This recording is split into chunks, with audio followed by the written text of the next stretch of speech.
Bonjour à tous et bienvenue dans ce 4e jour pour le 4e mot du Spirittober où nous allons voir le mot dodge qui désigne le fait d'esquiver, l'esquive.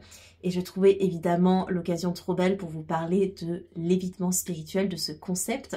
Vidéo assez courte aujourd'hui, on va aller à l'essentiel parce que l'évitement spirituel en soi on pourrait dire en beaucoup de choses, mais pour résumer, c'est un terme, c'est un mécanisme de protection qui vient de l'ego spirituel. L'ego spirituel, c'est une forme d'ego qu'on va expérimenter avec ses blocages et ses mécanismes lorsque l'on est dans un parcours spirituel.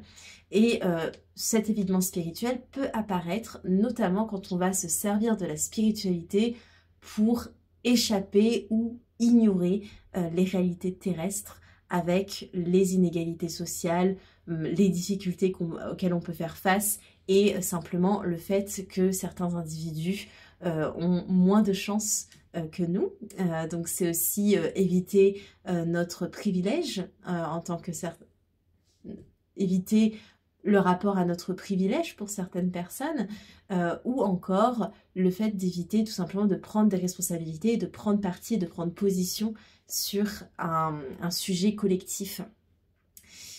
Souvent, on pense que entrer en spiritualité, ça veut dire se neutraliser de toute forme de combat et ne plus être dans une prise de position.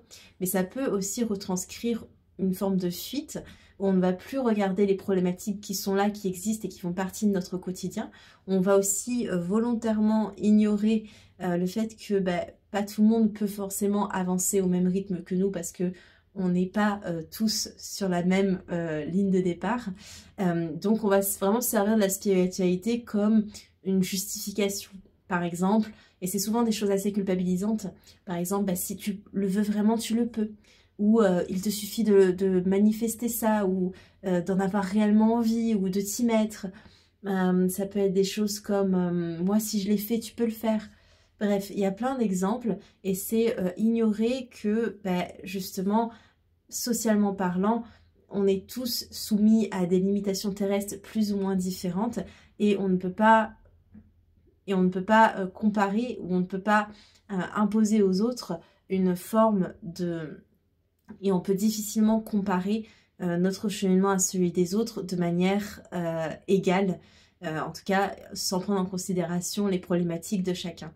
Et cet événement spirituel, donc comme je l'ai dit, ça va nous faire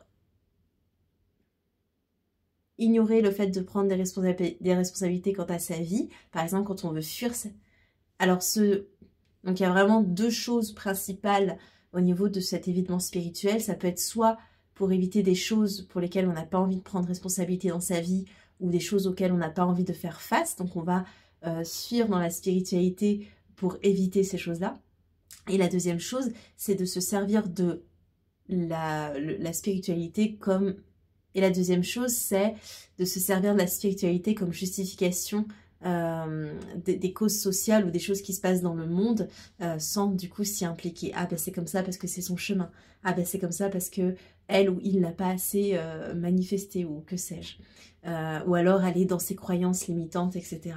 Alors que on est tous soumis à des limitations différentes et ce serait dommage d'aller fuir dans la spiritualité, de ne pas œuvrer dans cette incarnation dans laquelle on est. On est incarné, c'est pas pour rien, c'est pour aussi jouer avec les mécanismes de ce terrestre-là, pour s'impliquer et de surtout ne pas oublier qu'un cheminement spirituel, bien qu'il peut paraître assez solitaire parfois parce que ça demande énormément de travail intérieur, c'est en fait toutes nos actions aussi collectives qui vont permettre d'élever les consciences et simplement d'avancer ensemble.